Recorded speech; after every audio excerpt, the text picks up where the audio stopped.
છે। હાર્દિક, આજે દુર્ઘટના સર્જાઈ, ખૂબ જ દુઃખદ દુર્ઘટના, હાલ રેસ્ક્યુ કામગીરી કેવા પ્રકારની ચાલી રહી છે?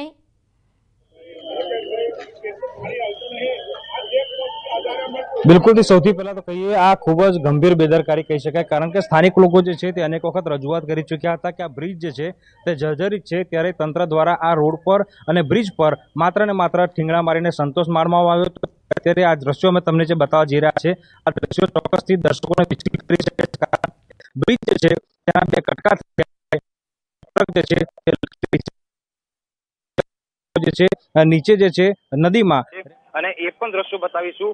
ખૂબ જ ગંભીર પ્રકારના દ્રશ્યો કહી શકાય, કારણ કે જોઈ શકાય છે કે આખો ટ્રક જે છે તે નદીમાં ખાબકેલો છે, અને જે સ્થાનિક તરવૈયાઓ છે, માછીમારો છે, તેમના દ્વારા આ જે ટ્રક છે તે બહાર કાઢવાની પ્રક્રિયા કરવામાં આવી રહી છે, અને અંદર જો કોઈ કદાચ ડૂબેલું હોય તો તેનું રેસ્ક્યુ કરવાની પ્રક્રિયા જે છે તે હાથ ધરવામાં આવી રહી છે।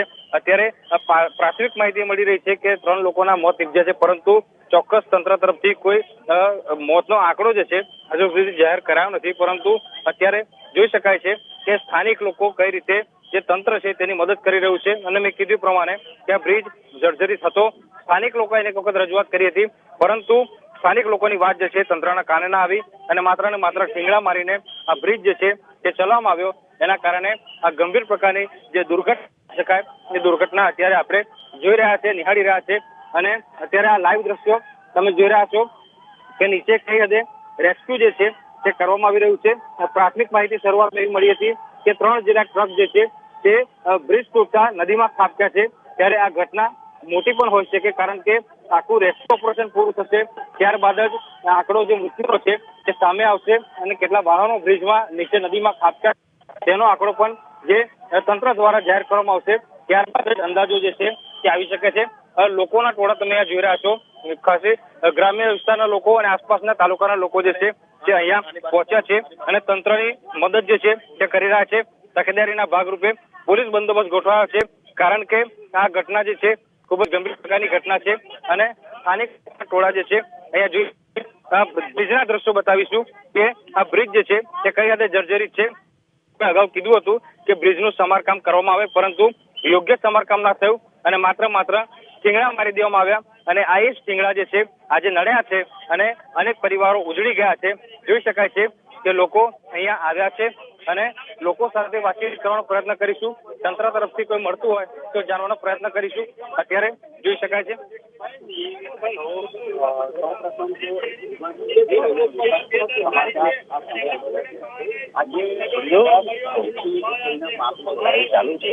ગુજરાત ફરીથી કોઈના પાપનો ભોગ બની, એટલે ખાસ કરીને સતત જ્યારે હું આ વિસ્તારમાં ધારાસભ્ય તરીકે હતો ત્યારથી માનનીય નીતિનભાઈ પાસે 2017-18માં જ્યારે આ વિભાગ એમની પાસે હતો ત્યારથી અને એના સ્થાનિક અમારા યુવાનો છે, હર્ષદસિંહ હોય, KM હોય, એને સરપંચ છે અભયસિંહ, અને તમામ લોકોએ ખૂબ અહીંયા રજૂઆતો કરી, બ્રિજ પર આંદોલનો પણ કર્યા કે ભારદારી વાહનો માટે આ બ્રિજ બંધ કરવામાં આવે। સરકાર પાસે માનનીય નીતિનભાઈ પાસે મેં જે તે વખતે ખૂબ કીધું કે સાહેબ આ બ્રિજ 81માં કામ શરૂ થયું, 84માં આ બ્રિજ ખુલ્લો મૂકવામાં આવ્યો, આજે 46-47 યર એટલો લાંબો સમય થઈ ગયો છે, બ્રિજ ગમે તે સમયે તૂટી શકે એવી પરિસ્થિતિ છે। સતત આ સરકારમાં અને વડોદરાના માર્ગ મકાન વિભાગના અધિકારીઓને આ બાબતે રજૂઆતો કરી, તેમ છતાં પણ આ લોકોએ ગંભીરતા ના દાખવી, અને દર વર્ષે ફક્ત રિપેરિંગ કરીને મનને સંતોષ માળ્યો, અને લોકોને ગયા વર્ષે તો એ લોકોએ વધારે ખર્ચ કરીને રિપેરિંગનું કામગીરી કર્યું, ત્યારે પણ કીધું તો કે ભાઈ આ બ્રિજ ચાલે એમ નહીં, તમે નવો બનાવો અથવા તો તમે એને બંધ કરો, ભારદારી વાહનો માટે તાત્કાલિક આ બ્રિજ। દુર્ઘટના ઘટી ત્યાર પછી રાજ્ય સરકારે ઇન્સ્પેક્શન કરવા માટે કીધું, તેમ છતાં ત્યારે આ બ્રિજનું ઇન્સ્પેક્શન નતું કર્યું આ લોકોએ। ચોક્કસપણે સરકાર આ મોરબીની ઘટના બની એના પહેલા મેં આ લોકોને કીધું હતું કે તમે આ બ્રિજનું સ્ટ્રક્ચર રિપોર્ટ અમને આપો, પરંતુ સરકાર અને અમે વિરોધ પક્ષના હોય અધિકારીઓ પણ છુપા આશીર્વાદ આ લોકો પર રહેતા હોય છે સરકારના, એટલે ભ્રષ્ટાચાર પણ નેવે મૂકે અને એમને મન ફાવે એ રીતનું કરે, જેથી લેખિત મેં પ્રશ્ન કર્યો તો તેમ છતાં એનો જવાબ પણ સ્ટ્રક્ચર નથી આપ્યો। આની નજીકમાં નવા બ્રિજ માટેની મંજૂરી પણ મળી ગઈ, તેમ છતાં કામ ચાલુ નથી કરાયું। 7-8 મહિના પહેલા આ નવા બ્રિજની મંજૂરી પણ લગભગ 140 કરોડની આસપાસની મળી છે, તેમ છતાં પણ આ લોકોએ હજુ સુધી આમાં અહીંયા કોઈ પણ પ્રકારની કામગીરી આરંભી નથી। બાપુ, G24 કલાકે 23 એપ્રિલ 2023નો અહેવાલ દર્શાવ્યો હતો અને કીધું પણ હતું કે આ બ્રિજ જર્જરિત છે, તેમ છતાં તંત્ર જાગ્યું નહીં।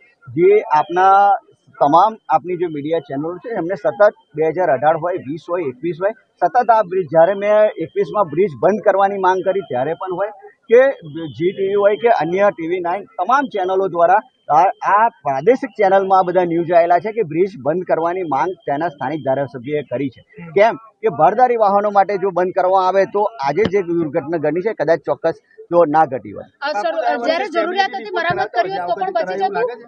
આ લોકો સ્ટેબિલિટીના નામ પર ફક્ત વાયદા જ કરે છે. મને નથી લાગતું, કેમ કે મેં જ્યારે લેખિતમાં જવાબ માંગ્યો હતો 2020માં કે સ્ટેબિલિટી રિપોર્ટ મને આપો, તેમ છતાં પણ એ લોકોએ આપ્યું નહોતું ને અહીંયા સ્થળ પર આવીને નીચે મને જોવા લઈ ગયા હતા કે સાહેબ હજુ બધું સારું છે, ચાલે એવું. ઘટના પાછળ જવાબદાર કોણ?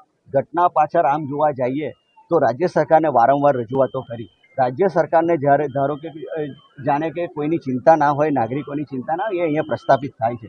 સાથે વડોદરા માર્ગ મકાન વિભાગ જે છે એને પણ વારંવાર આ બ્રિજની ખબર છે, તેમ છતાં પણ આ બાબતે ગંભીરતા ના લીધી, એટલે આ તમામ લોકો આમાં દોષિતો છે. જે આરએનબી ના અધિકારી છે સ્ટેટ ના જવાબદાર માનો છો એમને કે એમને રાજીનામું લઈ લેવું જોઈએ, સસ્પેન્ડ કરવું જોઈએ?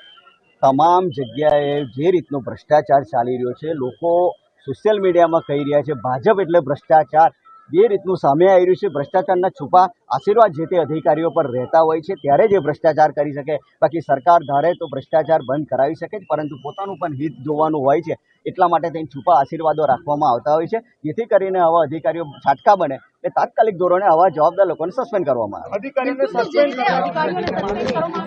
બિલકુલ. તો કોંગ્રેસ નેતા જસપાલસિંહ પઢિયાર હતા કે તેમણે જણાવ્યું કે પહેલા પણ રજૂઆતો કરવામાં આવી છે. આ બ્રિજની હાલત ખરાબ છે એ જાણ તંત્રને હતી, તેમ છતાં આ દુર્ઘટના સર્જાય છે. તેમ છતાં બ્રિજ પર વાહન વ્યવહાર બંધ નહોતો કરવામાં આવ્યા. વર્ષોથી આ માંગ છે કે અહીં જે બ્રિજ છે તેનું નવું નિર્માણ કરવામાં આવે, અહીં વ્યવસ્થિત કામગીરી કરવામાં આવે, વાહન વ્યવહાર બંધ કરવામાં આવે, પરંતુ કંઈ જ ન થયું અને આખરે આ દુર્ઘટના સર્જાઈ.